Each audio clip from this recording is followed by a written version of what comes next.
think of other cities, built up cities. You think of London. Look, they had a similar thing. They had houses that faced streets with a main house, but then in the background they would have a muse building that was out the back that actually fronted the rear laneway, and then there'd be a courtyard between. And I mean, those are now being shown to be incredibly well used, either as accommodation or as in a mixed use form. Melbourne could do something similar. It could be, and Sydney and all Australian cities for that matter could be using these laneways as pedestrian spaces or streets in effect, kind of frontage to a muse building out the back of this, the 600-metre dwelling that's got all this land. Well, why don't we house 1 million of our 8 million that we've got to make up through these back areas, and they can be, wonderful spaces.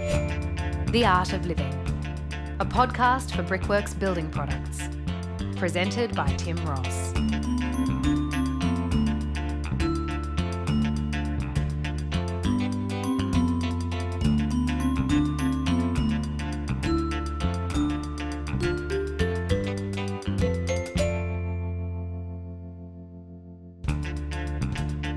Australia is currently going through a design boom when it comes to residential architecture. In this new podcast series, I talk to some of the country's best architects to find out how our views on what and where we build has changed. What do we need and want from our houses today? And ultimately, I ask the question, what makes a house a home? Matt, really good to have you on the podcast. Thank you so much for your time. Thanks, Tim. Great to be with you. G'day and welcome to The Art of Living. In this episode, we talk all things Victoria with the talented Melbourne architect, Matt Gibson. Matt's a thoughtful and passionate architect, and I know you're going to love this wide-ranging chat. I started things off by asking him how the last 18 months has changed how we are designing our homes. No, I think so. I think, we're noticing in the way we design that, there's much more multi-gen living, and we're also seeing that, whereas back in the old days you had a house that was an object on a site, think of old, Australian housing back in the day, Federation or Edwardian houses, or Georgians, they were often kind of put onto a field, whereas now I think it's much more about, Australians are living in the cities for one, but much more about designing in a more kind of textured kind of manner, where it's about I find a lot of our buildings, a lot of our designs are done in kind of pods or pavilions, if you like, and I think that's about good healthy buildings and design, which is about light and air and space, and bringing those through the middle of the building rather than one big building with 8 rooms or 12 rooms. But I also think that plays into the whole multi-gen thing. It's about this kind of simultaneous connection but separation, and I think that kind of plays out in this whole pandemic thing too. That whereas people are kind of wanting to be at home, there's also that thing of we're hearing from a lot of families that they actually want to be away from their kids as well. So so there's this kind of, I don't know, there's a lot of things all going on at once, and I think probably ultimately it gets down to flexibility and being able to do both at once. To have separation and to have connection, to have spaces that are kind of meant for a certain function, but then can also swap easily to another function. So interesting times. I mean, what's driving that for you in terms of designing homes with pavilions or pod? Is it a reaction to what people want? Is it something they think they want, or is it your interpretation of how people want to live? Yeah, I think it's it just works really well with that ability to get light and air into the middle of buildings, and I think it's also the fact that we're building in a city and cities are consolidating. It's not all about sprawl anymore. People are, it's kind of funny because people are going out of the city. We've been going back into the city for so many decades about consolidating. And I think now with Melbourne going to be, for example, 8 million people in just 30 years time. I mean, it's taken us 200 years to get from 1820 to 2020, 200 years to get to 4 million, and we're going to increase that population in just 30 years. We're going to double population in 30 years. So coming to grips with that, and what does that mean for buildings and dwellings? Well, it means that we're much more kind of built up. We're kind of dealing with site boundaries. We're dealing with we're dealing with neighbours, and it means it's a much more courtyarded kind of dwelling, I find, than what it was years ago, where it was one building on a site and green fields around you. So it kind of means that I think how do you put these things on a site? Do you build vertically? Do you build different pods within a building and on a site? I mean, for example, I find we're developing laneways much more, much more than we used to be. So we're putting buildings on the rear of a site, for example, that previously, was open. You've got all these middle ring suburbs that are, 500, 600, 700 square metres, and yet you get a lot of the front part of the property. Often when the buildings are situated, back in the block, those front parts of the sites that are doing nothing, and then often you've got the rear part of the site doing nothing, and yet you've got these laneways at the back which are also very underutilised in our cities. There's these veins or these arteries that were once very utilised, once they were used as for horse and cart would come out the back, deliver milk, or it would pick up the Dunny Lanes. I mean, it's extraordinary, isn't it, that you had this, particularly for the Dunny Lanes, that perhaps in some cities were only really working for 20 or 30 years until they were obsolete. And since then, we've done nothing with them, have we? And, now even today, That's right. You're talking about now, all these years later, seeing them as a resource. That's right, exactly. And they're kind of, there's this land just not being utilised, which could be. And you think of other cities, built up cities. You think of London, where they had a similar thing. They had houses that face streets that with a main house, but then in the background they would have the servants they would have a muse building that was out the back that actually fronted the rear laneway, and then there'd be a courtyard between. And now, I mean, those are now being shown to be incredibly well used, as kind of, either as accommodation or as in a mixed use form. And I just think Melbourne could do something similar. It could be, and Sydney and all Australian cities for that matter could be using these laneways as pedestrian spaces or streets in effect, kind of frontage to a muse building out the back of this, the 600 metre dwelling that's got all this land. Well, why don't we house 1 million of our 8 million that we've got to make up through these back areas, and they can be, wonderful spaces. So I guess this kind of plays into that idea of, different buildings on a site. Not that our sites are probably bigger than most others in the world, but I think we can consolidate in ways that are, really responsive and give great living ability. And it's just, I guess it's something different to the mid-century buildings, were whilst mid-century buildings are kind of more, responsive to our environment, I guess, than an Edwardian, for example.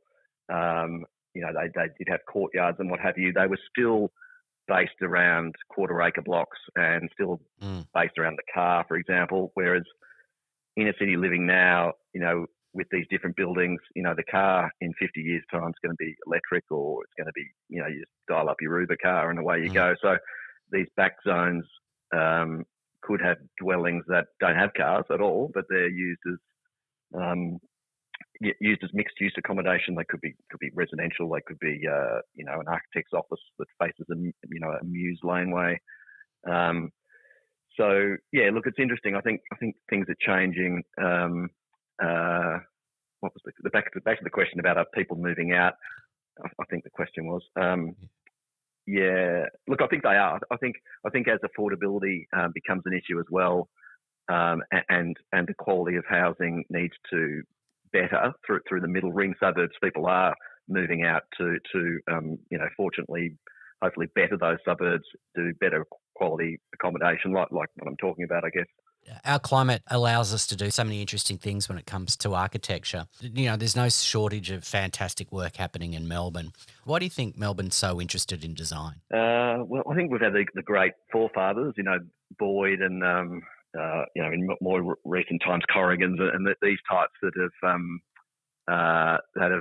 have really analysed what Australianness is and in some cases, but both those two are quite separate in their views. But the ability for us to actually embrace who we are and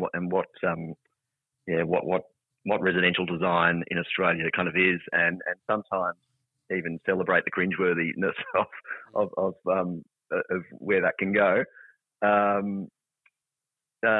So I think Melbourne, Melbourne's kind of always invested in that, and I think the universities and the people coming out of those and some of those forefathers that I'm talking about have really driven that side of things in Melbourne. So when it comes down to people coming to see you and saying, I want to renovate my house or I want a new home, what do they want today that they perhaps didn't want 2, 3, 4, 5 years ago? I think ultimately they want. They want a home. I think they want to. What does a home mean? Well, they want to connect with the place that they live in. They want an environment that they can call their own. And just in the most recent years, that has meant those changes. I guess it's multi-layered designing a home. There's the spatial layout, the amount of spaces and how they interact, and the style, the context of the home, the environment that that's in, and then the type of homes they buy. What do they like to buy? Do they like to do new buildings, or do they like to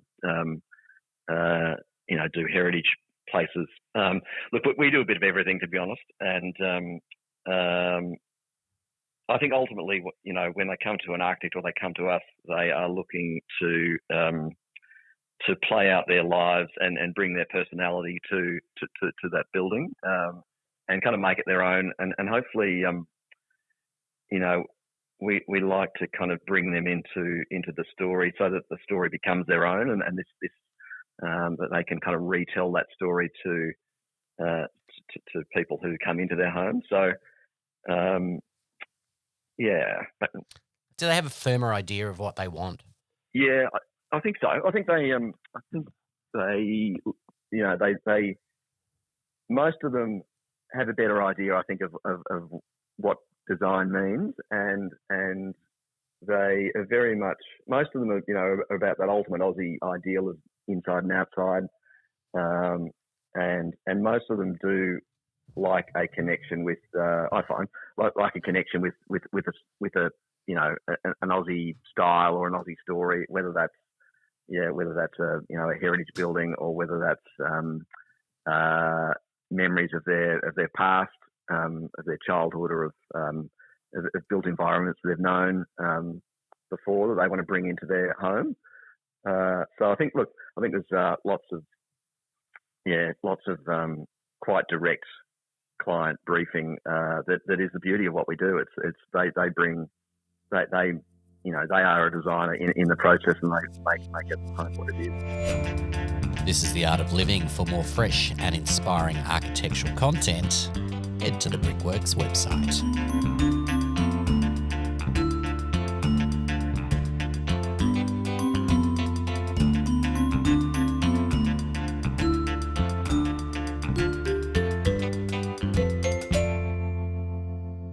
Talking about the increase in population in Melbourne and a different way of building, is the city ready for that sort of density, do you think? Or do you think this country is ready for that sort of density? I mean, it's already on our doorstep in lots of the cities, but it's not everywhere yet. I think it would take a lot for Australians to get their mindset around what that means, because I think we're not really used to it. We're used to, we're a rural agricultural country to start with, and to get our heads around, getting out of the quarter acre block mentality and suburbanness is it's something that's it's still only a generation away, kind of thing. It's like you yourself and myself, Tim, probably. I grew up in the country, and then I lived a bit in suburbia. I've done all of that, and so it's to think of vertical living and high density is not easy to come to grips with. So are we ready? Well, we've kind of got to be. Mentally, maybe we're not. But, I think we. And I think this is where architects come into play. This is where good planning and good governance, have to change that shift in mentality. Like so much else is changing in mentality right now. Maybe Aussies need to get around.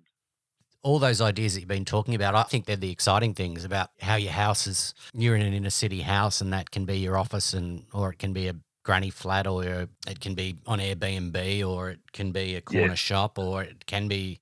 Yeah, as you said, or it's a little studio or something like that. And then if suddenly there's more spaces where things are more flexible, I think it makes for a much more exciting city. The fact that a laneway could suddenly be a street where you might be able to get your bike fixed, buy some records, or, see a chiropractor, where normally there was just wheelie bins. Exactly. Makes for better living. But I suppose it's hard for everyone to get their head around a different vision, even though most people would tell you that they understand if you've got a side hustle and you're packing something in your garage to sell on eBay or whatever, that makes sense. It's just more about, and we understand that's a huge way of living, that side hustles are how people get ahead. It's giving us spaces for side hustles, really, isn't it? Yeah, that's right.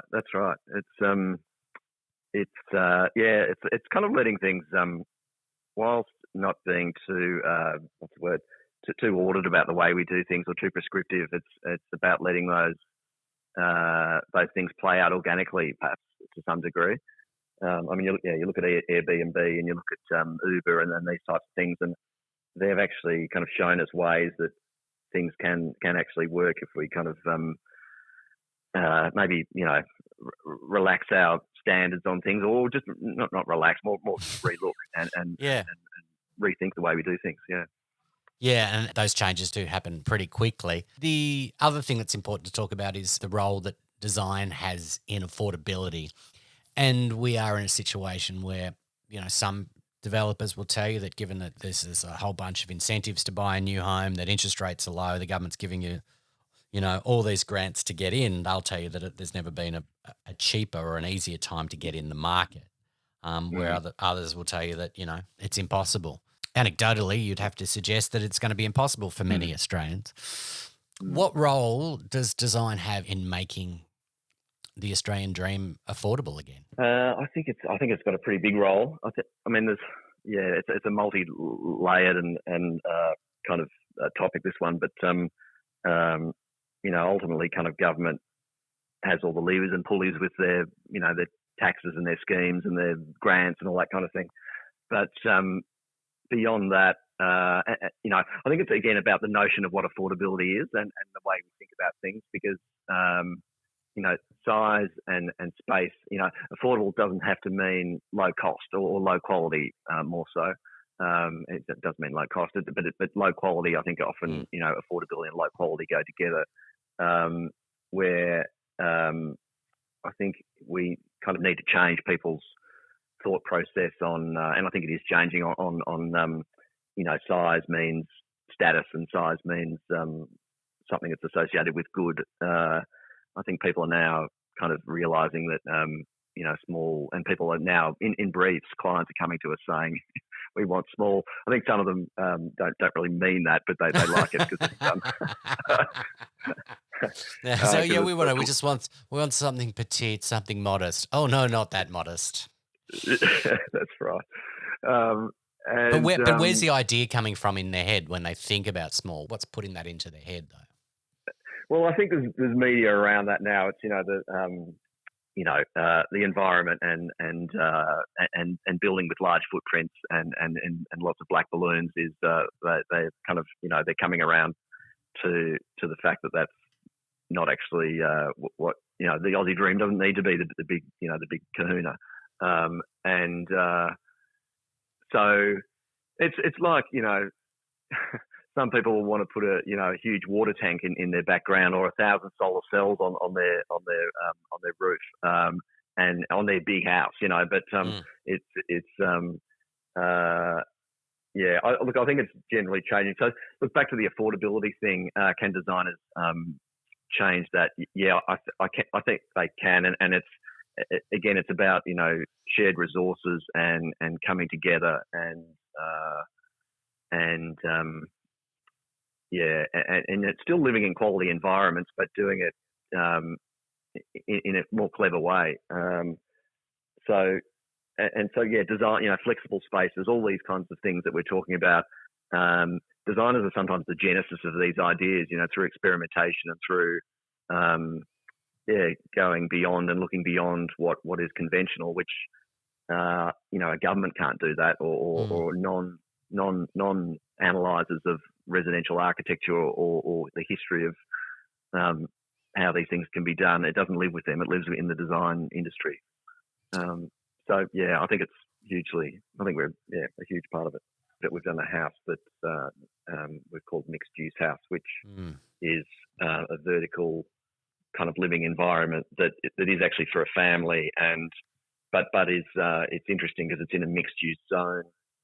Was it actually in a business zone to start with, and then got changed to a mixed use zone? And when we first designed it, it couldn't.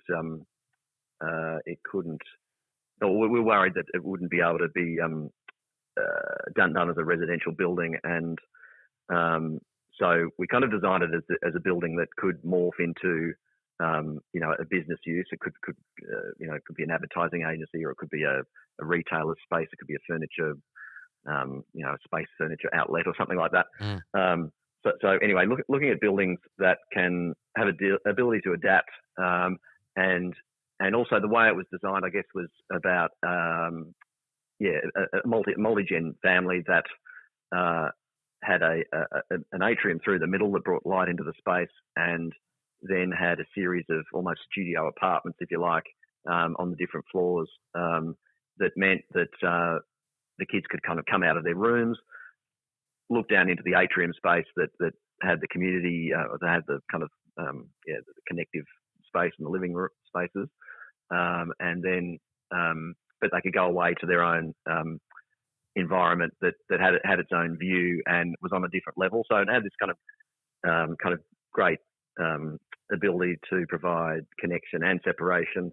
And the building also had ability to so we kind of designed it so that it could convert into two residences, or it could convert into these different uses. So we just found it, and look, it was we were lucky to have a client like that. I mean, how's it functioned over the last couple of years? Yeah, well, he's a builder, and she's he's a developer builder. She's an interior designer, and they had their 3 kids in there. And the 2 of the older kids, who were early adults, had 2 partners, and then the youngest daughter was more in her kind of early teens. She lived in there, so they've all kind of lived in there, and it's great for the kids because they've been kind of closest to university and close to the city. And they've moved out of their previous house, which was in the kind of inner suburbs, but on a probably a 600 square metre site, and so it's adapted as they've gone. I mean, since then the older kids have moved out, and so they're looking to adapt the building, so it's doing all the things it's supposed to do. Yeah. That's right. Yeah. But it's I guess it's an example of a co-living environment that whether that's a single dwelling or it adapts down in the future to 2 dwellings, or has ability to adapt into another use is perhaps where buildings kind of need to go, and also the way cities. I mean, you think of you think of Western civilization cities that are all have fairly stringent planning, zoning, and then you think of places like Tokyo that, Japan and Tokyo that break things up and mix things up with their zoning, which in a visual sense, you can see how that plays out, but it also kind of allows for a lot of flexibility to do different things. And I know they don't have an affordability problem or a crisis like Western civilizations do. So I don't know. I just think thinking differently about the way things can be used. Also, architects doing interesting things with inner city, infill sites that are not, that have been kind of derelict for years and haven't been purchased. Is somewhere that in light of population boom that architects can add real value to. It sort of leads me into the final question, which is about what makes a house a home, and what's that for you?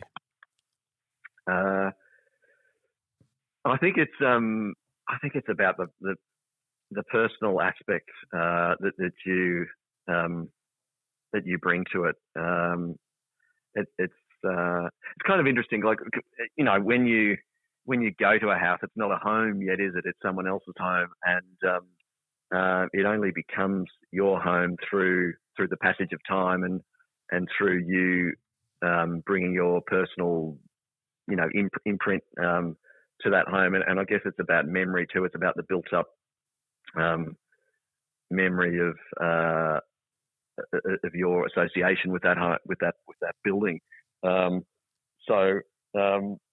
Yeah, it's kind of interesting thinking about what I personally think about home and what you bring as an architect to people's houses that makes it a home for them. It's similar things, but the way I like to think of it with our clients is that we make them very much part of the story and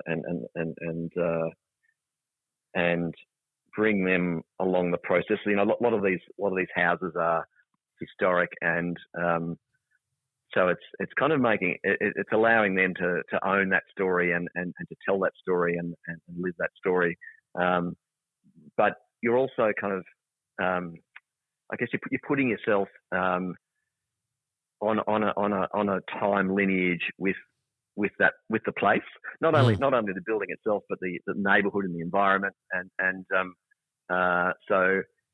The way we like to think of it is we don't design in the past, and we don't design, well, we kind of design for the future, but we don't design in the future. We design of today, and we think it's kind of important that you think about the legacy of what you will bring today that will be there in years to come, and that is about that building and that site and that piece of land in that piece of time.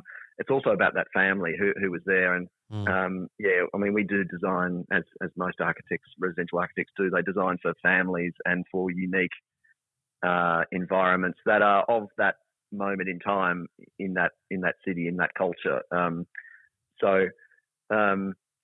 these things all plug into home, I guess. And I think it's about building up that memory and building up those moments and those those little touches and traces and scenes and those kind of things that architects I guess know the framework for but then provide the stage for that family to live out. Ultimately, it's about people. It's not about it is about people in environments and their recollections of these things. It's an interesting topic. Well, I think you sum it up perfectly there. Yeah, you create the stage and we put on the performance, and the house becomes the home. I love that. Matthew, real pleasure to have you on the podcast, mate, and thank you very much for your ideas, your wisdom, and your conversation. Thanks, Tim. Great to chat. Thanks very much. Enjoyed it. You've been listening to The Art of Living, a podcast series presented by Brickworks Building Products.